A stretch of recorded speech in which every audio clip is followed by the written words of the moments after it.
देखिए ये के बोर्ड एग्जाम का दूसरा चैप्टर मैथ का बहुपद है, जो पिछली बार 2024 में और 25 में इसमें अच्छा खासा नंबर पूछा हुआ है। इसमें से फर्स्ट शिफ्ट में लगभग 23-24 नंबर का पूछा हुआ है, सेकंड में भी 19-20 नंबर का इसमें से पूछा हुआ है। इस वीडियो को अगर आप तक देख रहे हैं तो इसके पूरे फॉर्मूला, संपूर्ण थ्योरी इस चैप्टर का जो है कंप्लीट इस वीडियो में आपको कर दिया जाएगा, ठीक है पूरे, और जिससे आप पूरे क्वेश्चन आसानी से कर सकते हैं। कंप्लीट थ्योरी इस चैप्टर में आपको करके इस वीडियो में आपको कंप्लीट बता दिया जाएगा, ठीक है। इसमें देखेंगे कि इसमें सबसे पहला है वो बहुपद है, और अच्छा खासा इसका प्रश्न पूछ रहा है आपके एग्जाम में, ऑब्जेक्टिव और सब्जेक्टिव दोनों में, ठीक है।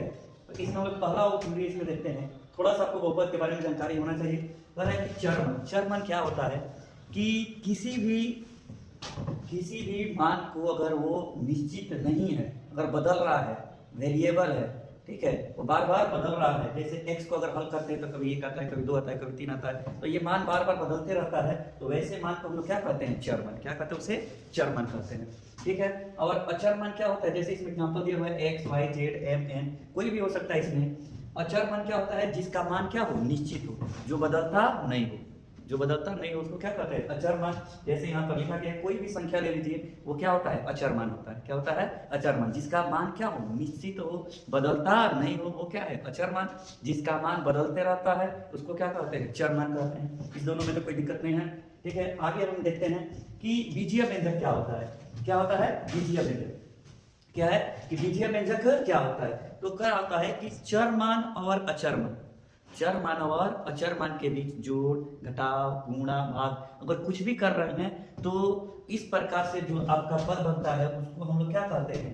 बीजीय व्यंजक। क्या कहते हैं? बीजीय व्यंजक। अगर बाबू इसके बराबर 0 लगा दे तब वो समीकरण होगा, बीजीय व्यंजक नहीं, वो क्या हो जाएगा? बीजीय समीकरण हो जाएगा, बीजीय व्यंजक का समीकरण हो जाएगा अगर इसके बराबर 0 लगा दे। लेकिन 0 नहीं लगाए हैं तो ये क्या है? बीजीय व्यंजक है, बीजीय व्यंजक है। बीजीय व्यंजक में बराबर का चिन्ह नहीं होता है। यहाँ पे लिखा गया है कि बीजीय व्यंजक में बराबर का चिन्ह नहीं होता है। बीजीय व्यंजक होता क्या है कि चर मान अचर मान के बीच जोड़, घटाव, गुणा और भाग जब तक कोई भी क्रिया अगर होता है तो वो क्या बन जाता है? बीजीय व्यंजक। यहाँ पर देख लीजिए 2x + 3 एग्जाम्पल में दिया गया है, 2x + 3 2y यानी 2 गुणा में y। यहाँ पर क्या है? 2x का पावर -3 + 3x²। ये जो है क्या है? बीजीय व्यंजक है। क्या है? बीजीय व्यंजक। अब बीजीय व्यंजक के बाद आपका टॉपिक आएगा बहुपद। क्या आएगा? बहुपद। और बहुपद क्या होता है? तो बहुपद क्या होता है कि बीजीय व्यंजक में से ही चुना जाता है। बहुपद को किसमें से चुना जाता है? बीजीय व्यंजक। तो भाई कौन सा बीजीय व्यंजक बहुपद होगा ये जानना चाहेंगे कि बीजीय व्यंजक जो होगा उसमें से कौन सा बीजीय व्यंजक होगा जो बहुपद होगा, और कौन सा बीजीय व्यंजक बहुपद नहीं होगा। तो वह बीजीय व्यंजक जिसका पावर, घात क्या हो? पूर्ण संख्या हो, जिसका पावर या घात क्या हो?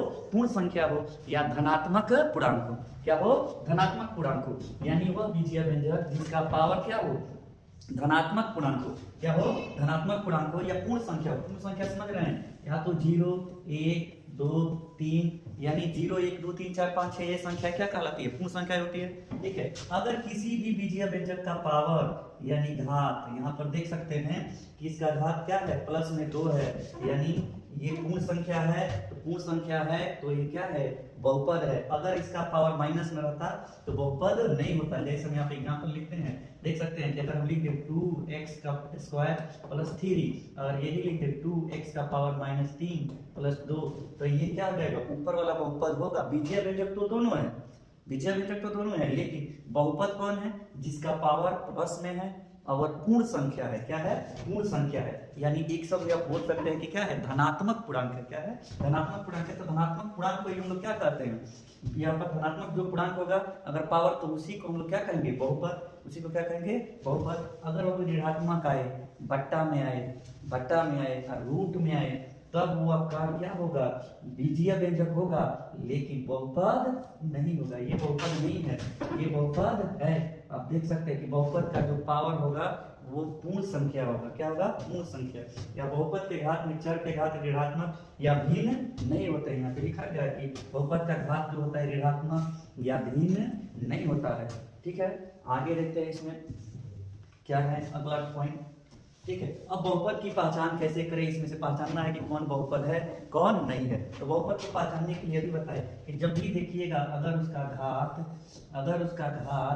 क्या हो, अगर घात उसका ऋणात्मक हो, क्या हो, ऋणात्मक हो, ठीक है, और क्या हो, भिन्न हो, क्या हो, भिन्न हो, पूर्ण वर्ग नहीं हो, क्या हो, पूर्ण वर्ग नहीं हो, रूट में हो तो क्या हो, पूर्ण वर्ग नहीं हो, रूट में हो तो उसका पूर्ण वर्ग ना हो, पूर्ण वर्ग ना हो। जैसे रूट में 5, पूर्ण वर्ग क्या होता है, तो पूर्ण वर्ग समझ लेंगे, जैसे 4 को बोला जाए रूट में तो इसका पूर्ण वर्ग है, यानी इसका वर्गमूल निकल जाएगा, ये तो हो जाएगा, ठीक है।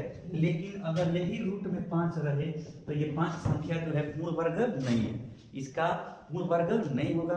तो ये वाला अगर रूट में रहेगा पावर तो ये बहुपद नहीं होगा, लेकिन अगर ये वाला पावर अगर रूट में है तो बहुपद हो जाएगा, कहें कि इसका पूर्ण वर्ग हो जाएगा, ठीक है। तो हम यहाँ देखते हैं, इसमें देखते हैं, इसमें देखिए इसका पावर क्या है, प्लस में 3 है, इसका पावर प्लस में 1 है, यानी ये हमारा बहुपद है, ये पहला वाला बहुपद है।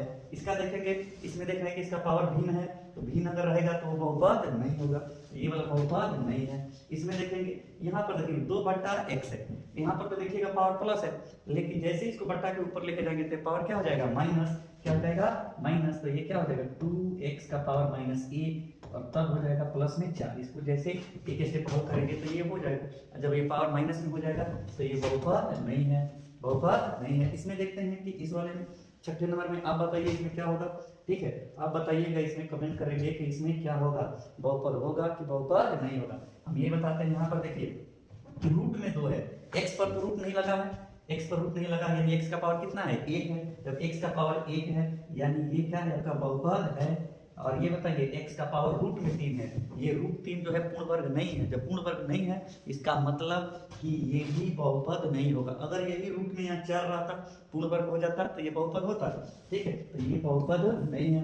यहाँ पर बता देते हैं, देख लीजिए यहाँ पर रूट 4 है, यानी इसको जैसे हल करेंगे तो लिख सकते हैं x² प्लस में 3, यानी इसका धनात्मक पूर्णांक आ रहा है, यानी पूर्ण संख्या आ रही है पावर, तो ये क्या होगा, आपका बहुपद होगा। बहुपद को पहचान सकते हैं आसानी से, ठीक है। इसमें देख सकते हैं आसानी से बहुपद को पहचान सकते हैं, इस पर ऑब्जेक्टिव अच्छा खासा पूछा जाता है बहुपद को पहचानने के लिए, और पहचान लेंगे इसको सही से, ठीक है। आगे देखते हैं इसमें क्या है, बहुपद का मानक बहुपद क्या है।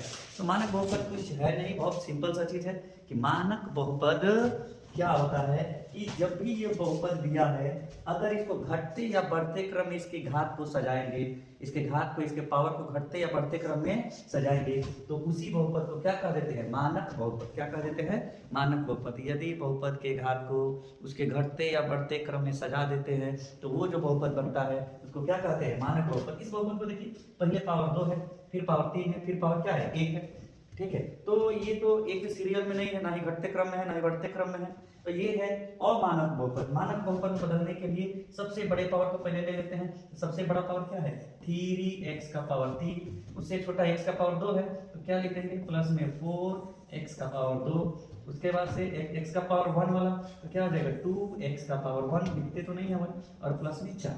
अब ये हो गया हमारा कौन सा, मानक बहुपद, स्टैंडर्ड पॉलिनोमियल्स मानक बहुपद। तो मानक बहुपद के पावर को जब अवरोही आरोही क्रम में सजा देते हैं तो अब क्या होता है, वही आपका होता है मानक बहुपद, ठीक है। बना लेंगे मानक बहुपद।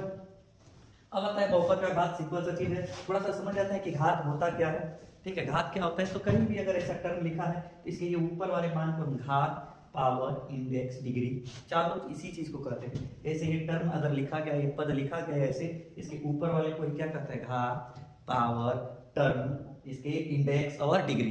इसी टर्म का जैसे अगर ये वाला, अगर ये देखेंगे, इस x को कहते हैं बेस। क्या कहते हैं, बेस, यानी आधार। क्या बोलेंगे इसको, आधार, ठीक है। आधार कार्ड नहीं, आधार, क्या रखेंगे इसको।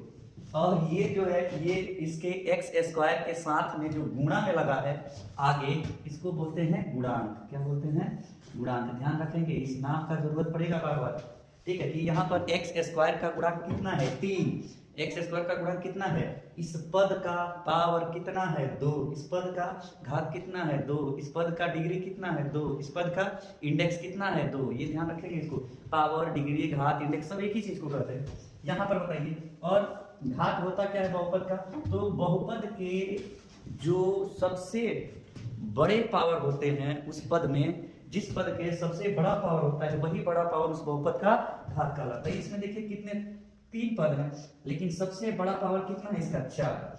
सबसे बड़ा पावर इसका कितना है 2। कितना है इसका सबसे बड़ा पावर 2 है। तो यही बड़ा पावर इस पूरे बहुपद का क्या कहलाएगा घात। तो इस बहुपद का घात कितना हो जाएगा, इस बहुपद का घात कितना हो जाएगा 2। इस बहुपद में देखेंगे 2 ही टर्म है, 2 ही पद है, लेकिन इसमें सबसे बड़ा पावर कितना है 3। तो इस वाले बहुपद का घात बता दीजिए कितना हो जाएगा। इस वाले बहुपद का जो सबसे ज्यादा पावर होता है वही इसका क्या कहलाता है घात। तो इसका घात कितना हो जाएगा 3। इसमें देखेंगे, इसमें यहाँ पर तो कुछ नहीं दिख रहा है, लेकिन x का पावर क्या दिख रहा है 1। क्या दिख रहा है 1। तो इस बहुपद का घात कितना हो जाएगा 1। क्या हो जाएगा 1। यही पर थोड़ा गुणांक भी समझ लीजिए। यहाँ पर अगर हम पूछे x का गुणांक क्या होगा, तो x के साथ जो गुणा में लगा है, क्या लगा है 3, उसी को कहते हैं गुणांक। तो x का गुणांक कितना हो जाएगा 3। x स्क्वायर का गुणांक कितना हो जाएगा 4। कितना हो जाएगा 4। यहाँ पर देखेंगे x क्यूब का गुणांक भी कितना हो जाएगा 4। इस टर्म में x का गुणांक कितना हो जाएगा 2। तो गुणांक समझ गए हैं, घात समझ गए हैं, बहुपद का घात। बहुपद का घात यानी सबसे जो बड़ा पावर होगा बहुपद में वही क्या कहलाएगा बहुपद का घात। बहुपद का डिग्री भी वही कहलाएगा, बहुपद का इंडेक्स भी वही कहलाएगा। इस बहुपद का डिग्री कितना 2, इस बहुपद का डिग्री 3, इस बहुपद का इंडेक्स आपका क्या हो जाएगा 1। डिग्री का ये, इंडेक्स का ये, पावर का ये, घात का ये, सब क्या होता है एक ही चीज होता है।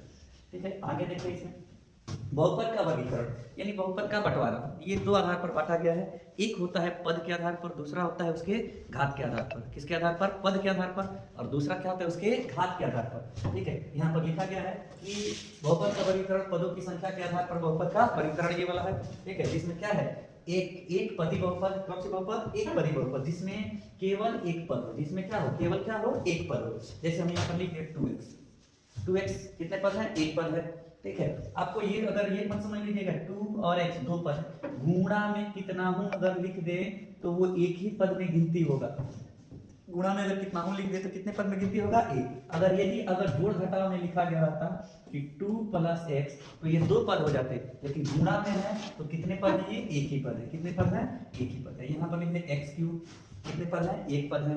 ठीक है, तो इस तरह के बहुपद जो होते हैं उसको क्या कहते हैं एक पदी बहुपद। और जिसके 2 पद होते हैं, जिसमें 2 पद होते हैं, जैसे हम लिख दे 2x + 3, इसमें कितने पद हैं 2 पद है। तो इस बहुपद को क्या कहेंगे द्विपदी बहुपद। यानी वह बहुपद जिसमें पदों की संख्या कितनी होती है 2 होती है, उसको क्या कहते हैं द्विपदी बहुपद। x³ + 4 कौन सा पद, द्विपदी बहुपद। कौन सा, द्विपदी बहुपद। यहाँ पर देखेंगे त्रिपदी बहुपद, जिसमें पदों की संख्या कितनी होती है 3। जिसमें पदों की संख्या कितनी होती है 3, उसे क्या कहते हैं त्रिपदी बहुपद। क्या कहते हैं त्रिपदी बहुपद। लिख दे 2x² + 3x + 4, इसमें कितने टर्म हो गए 3। जब भी पदों की गिनती होती है तो प्लस माइनस से, किससे होती है प्लस माइनस से। प्लस माइनस से उसकी तुलना करके तब गिनती करेंगे। गुणा में रहेगा तो नहीं, प्लस माइनस से उसकी तुलना करेंगे और उससे गिनती करेंगे। पदों की संख्या में, पदों की संख्या यहाँ पर कितनी है 3, इसमें कितने 2, इसमें कितने 1। जब 3 से ज्यादा पद वाला अगर मिल जाए तो उसे कहते हैं बहुपदी।